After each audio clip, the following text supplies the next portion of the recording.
আজকে বানালাম আম কাসুন্দি চিকেন।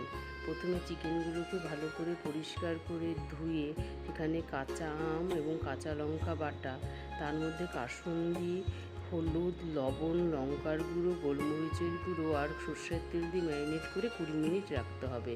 তারপরে একটা কড়াইয়ে তেল দিয়ে তার মধ্যে গোটা জিরে, তেজপাতা, শুকনো লঙ্কা আর গোটা গরম মশলা ফোড়ন দিয়ে পেঁয়াজ কুচি, আদা বাটা, রসুন বাটা, ধনে গুঁড়ো, জিরে গুঁড়ো, লঙ্কা গুঁড়ো দিয়ে ভালো করে ভেজে ম্যারিনেট করা চিকেনটা দিয়ে বেশ ভালো করে ঢেকে ঢেকে কষিয়ে নিতে হবে।